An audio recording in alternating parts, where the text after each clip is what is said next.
Mas eu acho que é o seguinte, cara, o Ferrez tocou num ponto agora, pô, essa coisa da fome.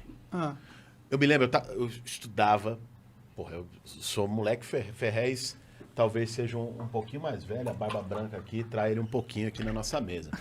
Mas nos anos 80, você teve um movimento aqui em São Paulo, que era o movimento contra a carestia. Porque era aquela inflação, pá, né? Custo de vida aumentando, e o povo nas quebradas, na Zona Sul, começou lá, na Zona Sul, se organizou e se mobilizou para, ainda era ditadura militar no Brasil, para lutar por alimento e tal. Porra, a gente pensa hoje, nós estamos 40 anos depois. No Brasil hoje nós temos 19 milhões de pessoas com fome. Isso não é natural. Não, mas num país como o nosso, com dimensão continental, com terra fértil, mundo, né? A fazenda do mundo, o celeiro do mundo. Só que pensa, é uma questão de modelo. E aí a gente tem que também dar nome aos bois. A gente tem que apontar quem são os responsáveis por isso. Porque senão fica uma coisa como se caísse do céu. Entendeu? Tá tendo fome. Tá tendo fome por quê? Porque a safra de feijão foi ruim. Tá tendo fome porque, tá faltando. Tá faltando não. Existem hoje, aí vamos falar aqui o português claro, 3 grandes razões para a fome ter aumentado no Brasil. A primeira se chama desemprego. As pessoas não têm renda, não têm dinheiro, não têm como comprar alimento. E o desemprego acontece por causa de uma política econômica que cortou investimento público. Em qualquer crise, desafio. Qualquer um que fala, porra, não, mas o Estado tem que acabar, beleza. Pega qualquer crise. Crise de 29 nos Estados Unidos, maior nação capitalista do mundo. Crise de 2008 nos Estados Unidos. Não tem recuperação econômica sem papel do Estado, de investimento público, em qualquer parte do mundo. O Estado brasileiro deixou de investir. Paulo Guedes, antes dele o Meirelles, essa turma sabe falar cortar. Quando o Estado investia, qualquer coisa. Vai fazer um conjunto habitacional, vai fazer uma estrada, fazer... Além disso gerar o resultado final, gera o quê? Emprego no processo, principalmente na construção civil. Cortou, gerou desemprego. Segundo motivo, destruiu a política de segurança alimentar. O Brasil já foi modelo, cara. Isso começou lá no governo Lula, com fome zero e tal. O Brasil foi modelo de política de segurança alimentar.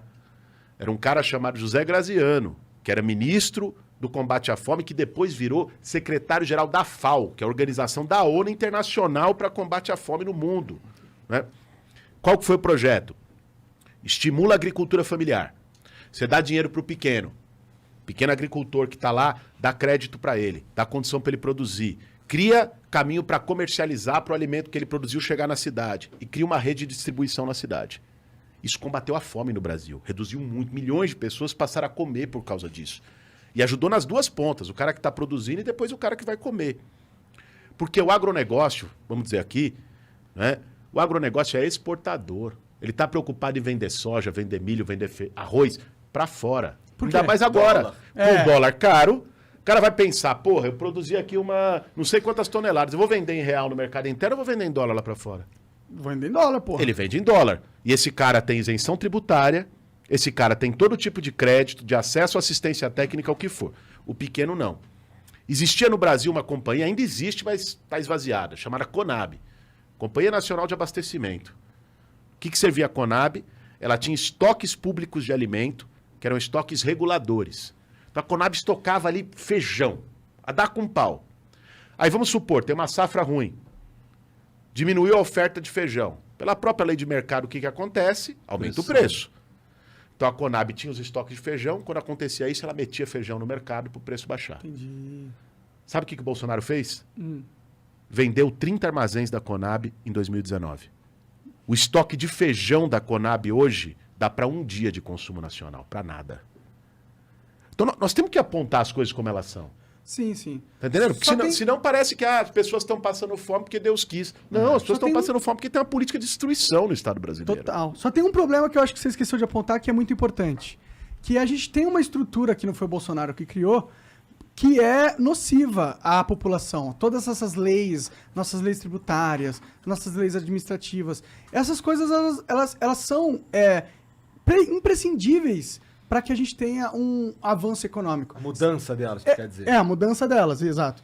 Porque você falou do dólar, né? Por que o dólar está tão alto? Porque a gente não é um país industrializado, a gente não produz nada de valor agregado. Tudo que a gente faz é produzir coisa que sai da terra. Entendeu? Então isso, no mercado global, deixa o Brasil, a moeda brasileira, muito frágil. O que a gente faz para mudar isso? A gente tem que industrializar o país. A gente tem que produzir coisas que são hoje produzidas na China, aqui. Entendeu? E essas coisas só não vão acontecer enquanto a gente tiver essas leis, onde a gente fica cobrando o imposto do produto da indústria antes dele ser Mas deixa eu te falar, terminado. Monark, vê só. Você tem razão num ponto, mas eu acho que você está errado em outro ponto. Vou explicar por quê. O Brasil foi o país que mais se industrializou no mundo, dos anos 30 aos anos 80. O Brasil que teve um país que teve maior crescimento econômico, teve um milagre econômico, tudo isso. Dos anos 80 para cá, quando teve a crise da dívida mundial, teve a crise do petróleo antes, depois a crise da dívida nos países de capitalismo periférico e tal, o Brasil passou por um processo de reprimarização. O que quer dizer isso? A indústria foi perdendo, o Brasil foi se desindustrializando e a pauta econômica do país e a pauta exportadora foi virando para produtos primários. O que é produto primário? É produto agrícola, é carne, é minério de ferro, ou seja, é produto que não agrega... Commodity, que não agrega valor aqui. Né? Outro dia eu estava conversando com um cara do Rio Grande do Sul, nós estamos exportando boi in natura, boi vivo. Caralho. Cara, isso é uma falta de... Sim, não tem nada, não agrega nada aqui. A gente só produz alimento e exporta lá para fora e às vezes você importa a carne da China. É um negócio absurdo. É voltar a uma lógica colonial, onde o Brasil exportava cana-de-açúcar para Portugal e para Espanha e comprava o açúcar refinado. Sim. Certo? Então, essa desindustrialização foi acontecendo ao longo das últimas décadas no país. Mas a razão principal dessa desindustrialização não é o sistema tributário. Será? Tá. Vou te dizer. O que você acha que onde eu discordo de você? O sistema tributário brasileiro é um sistema absurdo. Mas não porque ele cobra imposto demais, mas porque ele cobra imposto errado. Concordo. Certo? Sim. Então, qual é o problema do nosso sistema tributário? Ele cobra sobre consumo e, de algum modo, sobre produção e cobra menos sobre patrimônio e renda. Isso é uma desproporção no mundo. Você pega os países da OCDE, você pega a Europa, pega os Estados Unidos, pega a Chile, pega a Argentina, não tem nada igual ao Brasil. 49% da arrecadação de impostos no Brasil é sobre consumo. E essa arrecadação, ela é a mais desigual, Ferrez. Ela é a mais desigual pelo seguinte, se nós 4 aqui estamos no mercado e a gente encontra o cara mais rico do Brasil, tal, enquanto o cara do Facebook no Brasil não sei o quê, cada um vai encher o carrinho e cada um vai pagar o mesmo imposto. Quem ganha um salário mínimo gasta a sua renda com alimento, com coisas para sobreviver. Quem ganha 200, 300 mil reais por mês, né, ele pega essa renda e aplica no mercado financeiro. Vira dividendo. Nem produzir, ele produz Nem mais. produz. E isso é isento de imposto. Então, proporcionalmente, o cara que vai lá e compra tudo, ele gasta toda a renda dele comprando, ele paga mais imposto proporcionalmente do que quem ganha 200, 300 mil. Com certeza. O que nós temos que fazer? Uma reforma tributária que reduza imposto sobre consumo e aumente imposto sobre grandes fortunas. Crie imposto sobre grandes fortunas. Recrie imposto sobre lucro e dividendo, que só o Brasil não tem. Da OCDE, só o Brasil e a Estônia. Ele Não tem tem sobre a renda, imposto ele tem sobre lucro sobre e dividendos. fração de renda se você teve um ganho de capital. Só sobre isso, mas não sobre o capital inteiro. É isso. Não tem sobre dividendo, cara. Um CEO de uma grande empresa que recebe 25 milhões no fim do ano de dividendo, ele não paga imposto. Isso é absurdo, na minha Enquanto opinião. um professor universitário, um médico, um psicólogo, qualquer profissional que ganha ali, no seu imposto de renda, ele paga 27,5%. Tá errado. Imposto sobre grande herança, tem que cobrar. Imposto sobre operações financeiras dos bancos, de fundo imobiliário, tem que cobrar. Então, não é um problema simplesmente dizer, tem muito imposto no Brasil. Não, tem imposto mal cobrado. Você tem que reduzir do trabalhador, da classe média, do pobre, que hoje paga proporcionalmente muito, mas você tem que aumentar na renda e no patrimônio do andar de cima, que muitas vezes hoje não paga nada, cara. Cara, eu concordo plenamente com você. A única coisa que eu discordo é que isso vai ajudar na questão da indústria, entendeu? Tipo, a gente vai ajudar na questão da arrecadação. Posso falar da indústria? Que eu fabrico, Manda. fabrico coisas, eu posso falar da questão da indústria. Como fabricante, o Brasil tem um processo, não é só desse governo, tá? Claro. Já vem do outro governo também, de destruir a própria indústria, mano. Os caras abriram a porteira de importação de brinquedos, e eu lido com brinquedos, tá ligado? Na época do governo Dilma. Então, assim, quando entrou o governo Dilma, a gente, puta, vai ser da hora, tá? Os caras, pô, liberou. Aí o cara que fabricava sapato, os caras liberou também a importação de sapato. Ah, mas isso se não liberar é ir contra a globalização. A globalização só funciona pra nós, velho. Porque pra eles a gente não importa nada desse jeito. Entendeu? Mas aí eu discordo um pouco de você, sabe por quê? Pode ser um, tipo, rich people's problem, tá ligado? Sim. Mas, por exemplo, tem certas coisas que só não são produzidas aqui no Brasil, entendeu? Então, se você impede a importação delas, você acaba impedindo... Mas não é impedir. É restringir como eles fazem muito bem nos Estados Unidos. Por que pra eles a lei é da hora, pra nós não é? Então, o cara, você vai mandar alguma coisa para os Estados Unidos, tem restrição. Eu não posso importar um livro meu para os Estados Unidos, tem restrição. Tem restrição de eu exibir um livro lá. Entendi. Por que aqui é moda caralho? O gringo chega e ele faz o que ele quiser. Não precisa entendeu? nem de visto, né? Complexo de vira-lata, criado lá atrás pela família do Buarque de Holanda. Aí já é uma história que nós trocamos todo dia. Né? Mas é criado lá pela família do Buarque de Holanda, esse complexo de vira-lata e tal. Então, a gente tem um problema muito sério. Porque para a gente fazer uma indústria, e que a gente tem muitas indústrias boas, inclusive, só que não consegue competir, é desigual, irmão. Sim. Um brinquedo sai por R$10 vindo da China e o cara para fabricar aqui é 55. Mas isso é muito culpa do imposto. Mas aí tem outra, não é, mano. É Aí sim, onde eu sim, quero não é chegar. imposto. Aí onde eu Sim, quero chegar. não é imposto. Cara, todos esses países cobram também impostos sobre a produção. Acho que os Estados Unidos não cobram, a Europa não cobra. Mas eu sei que na indústria brasileira a gente tem um imposto que só é praticado aqui. Que é em cascata. Isso é um problema. Não, mas isso é uma questão de simplificação ou Por que a gente não pode complexidade melhorar esse tributária. problema? Não, eu Se é acho um que problema, pode tá melhorar, ligado? tem que fazer uma reforma tributária. Entendi. É que eu acho que o principal problema tributário do Brasil não é a complexidade. O que você chama de imposto em cascata é uma complexidade de tributações. Tem ICMS, tem ISS, tem vários impostos que incidem. Existe uma proposta que está no Congresso Nacional, que era do IVA, Imposto sobre O Valor IVA é Agregado, legal. IBS. Eu acho que é uma boa proposta porque ela simplifica. Ela junta esses tributos, você paga uma vez só, ela simplifica. Perfeito. Mas o maior problema tributário do Brasil não é a complexidade. É isso que eu queria deixar aqui. Tá, a eu complexidade entendo- é um problema. O maior problema é a regressividade, cara. regressividade. É uma injustiça Porque tributária. causa uma desigualdade social perpétua e sistêmica. E Mas que eu, só mas eu aumenta. queria tocar no ponto que eu acho que você tocou. De fato, você tem toda a razão. E o Ferrez complementou aqui.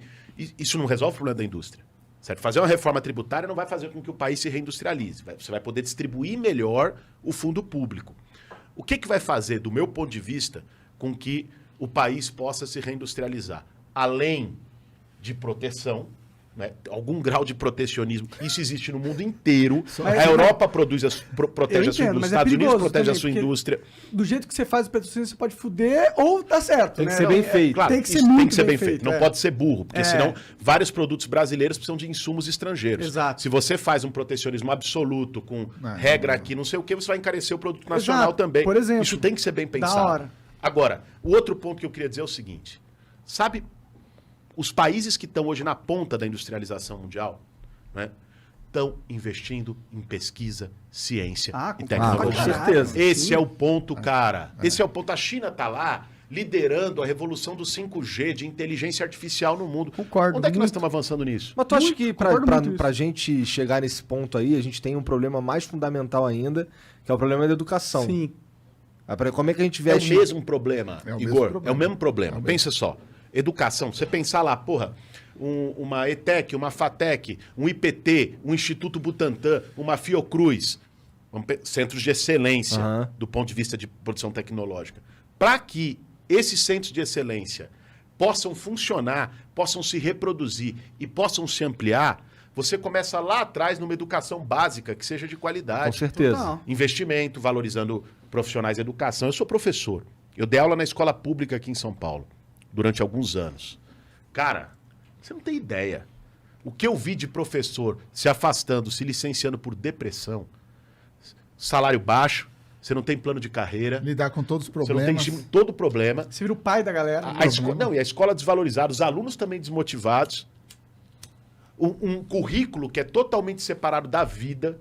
Os temas que são tratados dentro da sala de aula não tem nada a ver com os problemas que aquele jovem vai enfrentar saindo do muro da escola para fora.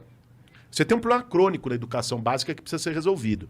Se você vence, e se você vence isso com investimento e qualificação profissional, se você vence isso, né, você vai chegar num acesso à universidade, e à universidade pública, que te permita fortalecer depois pesquisa, extensão, né?